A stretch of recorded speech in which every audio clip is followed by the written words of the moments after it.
آپ کو نہیں پتا کہ پہچان بدل لی تو آپ جاتی ہے؟ سمجھاتے کیوں نہیں ان لوگوں کو؟ اگر مجھے کوئی قتل کر دے تو میرا حق اس کو معاف ہے. اتنی مسجدیں کیوں بنا رہے ہیں؟ ان پیسوں سے کچھ اور کر لیں. میں نے مارے کھائی یار الحمدللہ دین کی خاطر. اس میں بھی اے سی لگا ہوا ہے. عرب دنیا کی مثال، میں پاکستان کا واقعہ میں بیان کر رہا ہوں. مسلمانوں کی بات تو میں کریں گے آپ نہیں. ایک طرف تو آپ مدنی چل پر اخلاقیات کی بات کرتے ہیں، اچھی باتیں کرتے ہیں، اور آپ ہی کے چاہنے والے کسی بھی جناب اعتراض کرنے والے کو تو دو چار کر دیتے ہیں. لیکن مولانا بیچارہ خالی ہوا کھائے. وہ بھی سوال بڑا ڈائریکٹ سا ہے، لیکن چلیں غلط فہمیاں اب تو دور کرنے سارے بیٹھے سوال ہیں. آپ نے انڈائریکٹ کیے نا. یہ اے سی سلو کر دیں، فین اس کے.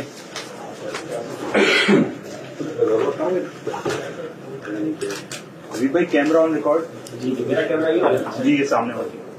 الحمدللہ عز و جل ایک بار پھر پروگرام غلط فہمیاں لے کر حاضر ہیں. جنہوں نے پچھلے 2 ایپیسوڈز دیکھے ہیں، پچھلی 2 قسطیں دیکھی، انہیں معلوم ہے کہ اس پروگرام میں امیر اہل سنت قبلہ بانی دعوت اسلامی حضرت علامہ مولانا ابو بلال محمد الیاس اتار قادری صاحب سے بڑے اسٹریٹ فارورڈ کوسچنز بھی ہوئے تھے، اور اس پر شاندار انداز میں بڑی نرمی کے ساتھ آپ نے ہمیں جوابات عطا فرمائے. تو آج امیر اہل سنت کے ساتھ ساتھ حاجی عمران اتاری صاحب بھی ہمارے ساتھ ہیں. تو انشاءاللہ ان دونوں شخصیات سے ہم سوالات کریں گے. ہم آپ کو بھی ویلکم کرتے ہیں کہ آپ بھی اگر کچھ سوالات کرنا چاہتے ہیں اس پروگرام کو دیکھیے، اور اس کے کمنٹ سیکشن میں جا کر آپ سوالات کیجئے کہ ان سوالات میں سے بھی کچھ سوالات اگلے پروگرامز میں شامل کریں. پہلا سوال جو ہمارے پاس ہے تھوڑا سا ٹف کوسچن ہے. دعوت اسلامی والے، یہ کوسچن آیا میرے پاس، اہل بیت کا ذکر اتنا زیادہ کیوں نہیں کرتے جتنا صحابہ کا ذکر کرتے ہیں؟ صحابہ اور اولیاء پر تو بہت سارے آپ کلام بھی بناتے ہیں، پڑھتے بھی ہیں، مگر اہل بیت پر کلام بھی نہیں بناتے. یہ غلط فہمی نہیں ہے، غلط فہما ہے. وہ تو جواب دیں. مجھے بچپن میں امام حسین شہید کربلا کا نام لینا نہیں آتا تھا. بچہ تھا، نہ سمجھتا. اس وقت اپنی زبان میں ان کا میں نام لیتا تھا. یعنی میں وہ دہرانے میں بھی ڈر لگتا مجھے کہ کس طرح ان کا نام لیتا تھا. وہ لیتا تھا میں. یعنی یوں کہو کہ اہل بیت کی محبت ہماری گھٹی کے اندر ہے. الحمدللہ رب العالمین. یعنی کہ زمانہ ہو گیا میرے، پتہ نہیں مجھے بولنا چاہیے کہ نہیں، میری بڑی بہن مرحومہ، اور جب میری بیٹی کا رشتہ کر رہے تھے ہم، تو بعض جگہ سادات سے بھی رشتے آئے یا رشتہ آیا. میری بڑی بہن نے کہا کہ دیکھ سید کو بیٹی مت دینا. پھر ہم اس کو سید ہے اس لیے بول نہیں سکیں گے کہ بعض اوقات کو شکر رنجیاں بھی ہوتی ہے نا، تو یعنی ایسا ادب. تو ہمارا الحمدللہ سیدوں کے ساتھ اور اہل بیت کے ساتھ، آپ میرے رسالے، میری تحریرات کو اٹھا کر دیکھ لیں، برسوں سے جو چل رہی ہے، صلی اللہ علیہ وآلہ وسلم ملے گا اس میں. تو آلہ اہل بیت سمجھے. تو اور پھر یہ کہ میرے رسالے، حضرت امام حسن رضی اللہ عنہ کی 30 حکایات، کرامات امام حسین، کرامات شیر خدا، کربلا کا خونی منظر. تو اس کے علاوہ مطلب یہ کہ رہے میرے کلام، تو آپ کو پتا ہے کہ میں نے کتنے کلام اہل بیت اطہار کی شان میں عرض کیے. الحمدللہ اہل بیت کے تو شان میں نے اتنے بیان کیے ہیں. مجھے یاد پڑتا ہے میں 3 گھنٹے کھڑے بیان میں نے کیے. اللہ بیان شہادت صحت تھی، اور مجمع بھی الحمدللہ، اجتماع کثیر. ایک بار میں نے اس دوران کسی کی شہادت، حضرت علی اصغر رضی اللہ عنہ کی شہادت یا کسی کی شہادت کا کوئی بیان کیا، تو اس میں کسی نے بتایا کہ ایک نوجوان کھڑا ہو گیا تھا جوش میں آ کر کہ جیسے دشمنان نے اہل بیت کو مار ڈالوں، کاٹ ڈالوں.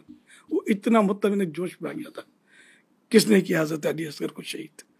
اس کو مطلب کیفیت یہ میں نے دیکھا نہیں کہ مجمع اجتماع کثیر ہوتا تھا. آپ لوگوں نے ہو سکتا ہے اٹینڈ کیے ہوں گے گھانچی پاڑے میں. جی ماشاء اللہ. تو یوں الحمدللہ بتا، ہم تو شروع سے ہی ابھی ہم کو یار وضاحتیں کیوں کرنی پڑ رہی ہیں. اردو میں یہی سوچ رہا ہوں، ورنہ تو میں آپ کو بتاؤں تو لبی بھائی، جنرلی کسی کو کسی افتتاح یا سنگ بنیاد کے لیے بلایا جائے نا، تو وہ اپنے ساتھ کسی دوسرے کو بھی شریک پسند نہیں کرتا. مگر دعوت اسلامی میں 91 میں آیا ہوں، اور میں نے جب امیر سنت کو کسی مسجد کا افتتاح کرنا ہے، کسی سنگ بنیاد رکھنا ہے، تو آپ کا ایک انداز ہوتا تھا کہ 12 سید بچوں کو جمع کیا جائے، میں ان کے ذریعے کروانا اچھا مہمان خصوصی، آپ جس کو آپ ایک ٹرم ہے جو استعمال کی سنگ بنیاد کے لیے نارملی بلایا جاتا ہے. لیکن اب امیر سنت کو بلایا جا رہا، ہم سے کہتے ہیں یا ساداتوں کو بلاؤ، یہ سید کے ذریعے میں کراؤں گا. اچھا خود فیضان مولا مشکل کشا رضی اللہ تعالیٰ عنہ، یہ مساجد دعوت اسلامی کے ذریعے بنائی گئی ہیں، اعلان حضرت نے خود فرمایا ہے. تو فیضان امام حسین، فیضان بی بی فاطمہ اور اس طرح کی کئی مساجد الحمدللہ بنی ہوئی ہے. فیضان اہل بیت تو ہمارے مساجد کے نام بھی رکھے جاتے ہیں الحمدللہ. اور یہ خود عالمی مدنی مرکز فیضان مدینہ سید شہزادوں کو جمع کر کے تو ان سے اوپننگ کروائی. جی جی الحمدللہ صحرائے مدینہ کی اوپننگ بھی سیدوں سے کروائی. میڈیکل کے جب ایشو آتے ہیں اور بیماریوں کو پھر دوائی مہنگی، تو امیر سنت کے باقاعدہ یہ بیانات موجود ہیں کہ سید و سادات کو تو آپ مطلب کہ فری میں کر دیں، اور ان کے نانا جان کی مطلب کہ نظر کرم لیں اپنے اوپر. اچھا یہ بھی فرما دیا کہ اگر سید کے ساتھ کسی نے کیا تو ان کا لینا آپ پر احسان ہوگا، آپ کو ان پر احسان نہیں کر رہے. اب میرا سوال یہ ہے کہ آپ کو سیدوں سے محبت ہے، آپ کو اہل بیت سے محبت ہے، آپ کو رسول اکرم صلی اللہ علیہ وسلم کی آل سے محبت ہے، آپ دنیا میں اپنی محبت کو پروف کیسے کریں گے؟ اچھا کیا ہر ایک کو پروف کرنے کی کیا ضرورت اور حاجت پیش آتی ہے؟ آپ نے اہل بیت کے ذکر کی تو بات کی، لیکن جو کلام کرنے والے کہتے ہیں کہ صحابہ کا ذکر بھی بہت کرتے ہیں، تو یہ مطلب کیوں کرتے ہیں؟ اصل وہ سوال اہل بیت اطہار کے بارے میں تھا. باقی اب صحابہ کرام کا جہاں تک تعلق ہے تو مولا علی کرم اللہ وجہ الکریم یہ صحابی نہیں تھے، امام حسن امام حسین یہ بھی صحابی تھے. تو یوں یہ صحابہ کرام تو ہیں. اور اس کے علاوہ مطلب یہ کہ ہم تو سارے ہی صحابہ کا ذکر خیر کرتے ہیں. جب ان کا کوئی ٹاپک چلے گا تو پھر انشاءاللہ دیکھ لیجیے گا آپ، ورنہ ویب سائٹ پر آپ دیکھ لیجیے صحابہ کرام کے تعلق سے. پھر میرے رسالے بھی موجود ہیں اللہ کی رحمت سے صحابہ کرام کے تعلق سے. ہم تو صحابہ اہل بیت دونوں کو مانتے ہیں، دونوں میں مطلب ہم الگ نہیں چلتے الحمدللہ. حضرت امام اہل سنت مولانا شاہ امام محمد رضا خان رحمۃ اللہ علیہ فرماتے ہیں اہل سنت کا ہے بیڑا پار اصحاب حضور، نجم ہے اور ناؤ ہے عطرت رسول اللہ کی. اب چلتے ہیں اگلے سوال کی طرف. دیکھیں اب یہ سوال دونوں شخصیات سے ہے، ٹھیک ہے نا، آپ دونوں کے ماشاءاللہ پیجز بھی بنے ہوئے ہیں اور آپ سوشل میڈیا پر بھی ہیں اور دنیا آپ کو سنتی بھی ہے. لیکن دیکھیں سوشل میڈیا ایک اس حوالے سے عجیب پلیٹ فارم بھی ہے کہ لوگ آپ کی تعریف بھی اس پہ کر سکتے ہیں، کمنٹ سیکشن کھلا ہوتا ہے، آپ کے خلاف بھی بول سکتے ہیں. سوال یہ ہے کہ جناب جہاں تک تو آپ کی تعریف ہو رہی ہے ٹھیک ہے، جہاں کسی نے آپ کے بارے میں کوئی مائنس پوائنٹ کیا، آپ کی شخصیت کو ہٹ کیا، تو آپ کے چاہنے والے، آپ کے فالوورز اس بندے کا حال کرتے ہیں. ایک طرف تو آپ مدنی چل پر اخلاقیات کی بات کرتے ہیں، اچھی باتیں کرتے ہیں، اور آپ ہی کے چاہنے والے کسی بھی جناب اعتراض کرنے والے کو تو دو چار کر دیتے ہیں اس کے ساتھ. اخلاق سے گری بات کرنے والوں کو پہلے یہ تو پروف کرے کہ یہ ہمارے ماننے والے ہیں. اچھا وہ نام لکھا ہوتا ہے، تاری لکھا ہوتا ہے تو اس میں تو ہو سکتا ہے کہ کوئی عورت پیچھے ہو مرد کے نام سے. آپ تو سوشل میڈیا کو جانتے ہیں کہ آپ کو سوشل میڈیا کا تصویر لگی ہوتی ہے حضرت اس پہ امام والے کی، آپ کو نہیں پتا کہ یہاں تصویر لگ جاتی ہے، آپ کو نہیں پتا یہاں نام آ جاتا ہے، آپ کو نہیں پتا کہ پہچان بدل لی جاتی ہے. آپ سمجھاتے کیوں نہیں ان لوگوں کو؟ بالکل امیل سنت کی ویڈیوز موجود ہیں. رہی بات جو برا بھلا کہتے ان کی، اول تو ان کو بھی عقل کے ناخن لینے چاہیے. کون سا عقل مند آدمی کہے گا کہ یہ صحیح کام کر رہا ہے؟ دیکھیں اب ایک نارمل پڑھا لکھا آدمی ہے، وہ دونوں کمنٹس پڑھ رہا ہے، یار لکھنے والا تو غلط ہے، بدتمیزی کر رہا ہے حضرت کے ساتھ، لیکن حضرت کے چاہنے والے اس کو جس زبان میں رپلائی دے رہے ہیں، تو یہ تعلیمات کیسی ہیں؟ یہ بتائیے کہ ہمیں ہماری اس پوری ویڈیو کو لائک کرنے والوں کی تعداد 25,000 ہے، ٹھیک ہے، غلط لکھنے والے کی تعداد 2 ہے، ٹھیک ہے، ٹھیک ہے. ان کو اس غلط کو جو غلط رپلائی ہو رہا ہے اس کی تعداد کتنی ہے؟ 2 4 5. یہ 25,000 جو خاموش بیٹھے ہوئے ہیں، یہ کس کی تربیت ہے؟ ہاں یہ بات تو ٹھیک ہے، یہ تو حضرت کے چاہنے والے ہیں، آپ کے فالوورز ہیں بھائی، جو ماشاء اللہ سبحان اللہ کیا بات ہے، آئی لو یو دل بنا دیا، گردہ بنا دیا، یہ بنا دیا، وہ بنا دیا، انگوٹھے بنا دی، گڈ لکھ دیا، جیسا آواز ہے ایسا نہیں کوئی، یہ سب لکھ دیا. یہ سب لکھ رہے ہیں، یہ تو نہیں کہہ رہے اس کو برا بھلا. آپ ان 25,000 کو شاباشی کیوں نہیں دے رہے ہو کہ حضرت کی تربیت دیکھیں کہ لاکھوں لوگ ان کے پیج کے اوپر ہیں، 5.2 ملین 52 لاکھ جن کے پیج کو سبسکرائب کیے ہوئے ہیں، لائک کیے ہوئے ہیں. اور ان کی ویڈیو اگر گئی ہے مطلب کہ 2-4 لاکھ تک، اس پہ کامنٹس آپ پڑھیں، اس میں اب نیگیٹو کامنٹس لکھنے والے کو جس نے رسپونڈ کیا نیگیٹو، صحیح ہے، اس کی تعداد کتنی ہے؟ ٹھیک ہے. اب آپ دیکھیے کہ یہ لاکھوں جو چپ ہیں، یہ تربیت نہیں تو کیا یار؟ اچھا پھر گلی کوچوں میں محلوں میں دیکھیں آپ، جی کوئی ایسا آپ کو واقعہ ملتا ہے؟ پوری دنیا میں دیکھیں کبھی کوئی ایسا اچھا میں واقعہ ڈائریکٹ ہی ملتا پوچھ ہے؟ لیتا ہوں نا حضرت، آپ کی تعلیمات کیا ہیں؟ اگر آپ کو کوئی برا بھلا کہے تو آپ کیا یہ مریدین کو کہتے ہیں کہ اس کو رپلائی دیں، جواب دیں، یا آپ خود چینل پہ ان کو رپلائی دیتے ہیں؟ میرا الحمدللہ بہت پرانا وصیت نامہ لکھا ہوا ہے، آج بھی پرنٹ ہو کر مکتبۃ المدینہ سے ملتا ہے اور ویب سائٹ پر بھی آپ کو مل سکتا ہے. اس میں نے لکھ دیا ہے کہ اگر مجھے کوئی قتل کر دے تو میرا حق اس کو معاف ہے. کیونکہ قتل مسلم میں 3 حق ہوتے ہیں، ایک تو حق اللہ، ایک حق وارث اور تیسرا جو ہے وہ حق مقتول نے جو قتل کیا گیا، تو میں نے اپنا حق تو معاف کر دیا کہ مجھے اختیار ہے، رہے میرے وارث، تو ان کو میری درخواست دی ہوئی ہے کہ میرے قاتل سے قصاص نہ لیا جائے، ان کو معاف کر دیا جائے۔ رہا حق اللہ کا حق بھی ہے، قتل ناحق کیوں کیا؟ اب وہ تو ذرا میں وہاں تو چھڑا نہیں سکا، میرا یہ ہے، میں نہیں چاہتا کہ میری وجہ سے کوئی بندہ جو ہے وہ جہنم میں داخل ہو، میں نہیں چاہتا کہ میری وجہ سے کوئی ایسے ہنگامے کھڑے ہوں جس میں لوگوں کی جانیں ضائع ہوں، مال تلف ہوں، ہڑتالیں ہوں، دھرنے ہوں، احتجاج ہوں اور امت پریشان ہو۔ الحمدللہ اس طرح کی باتیں میں نے کئی بار اپنے بیانات میں، اپنی مدنی مذاکرات میں کی ہیں۔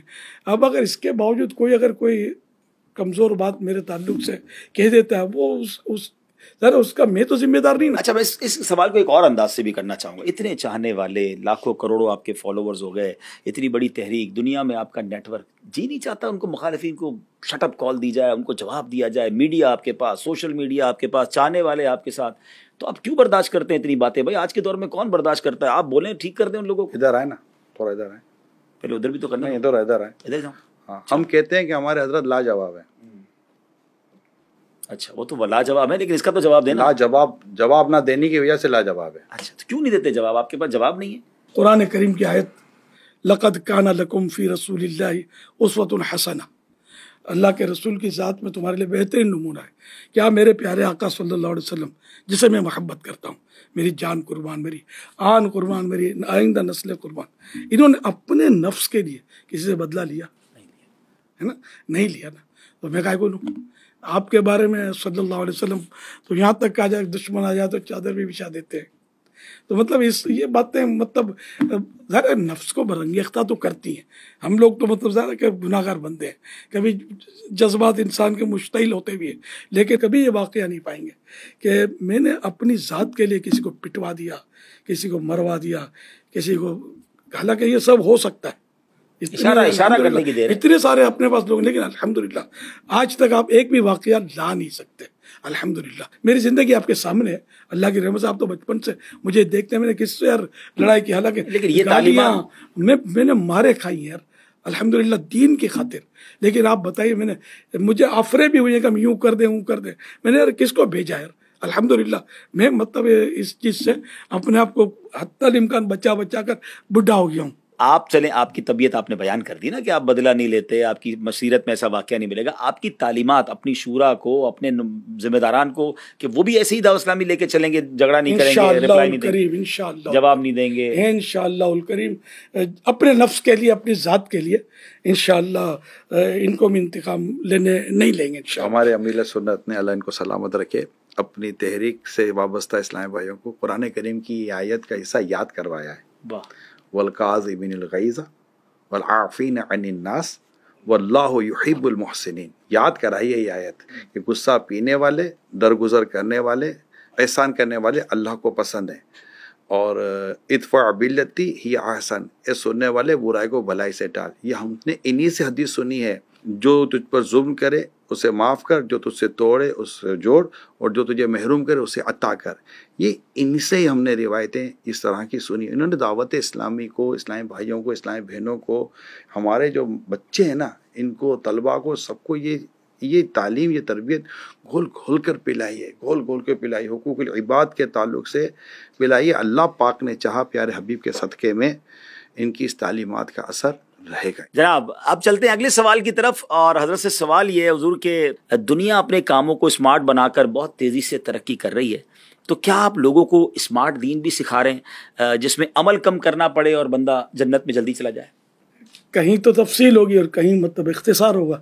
اب جیسے نماز پڑھنی ہے تو اس کو آپ بولو گے اسمارٹ کر دو اور ریڈیوس کر دو، تو 2 کے بدلے 1 سجدہ کر دیں، 4 رکعت کے بدلے 2 رکعت کر دیں۔ وہ جتنا شریعت نے حکم دیا اتنی قراءت بھی کرنی ہوگی، جتنا اسلام نے تسبیحات پڑھنے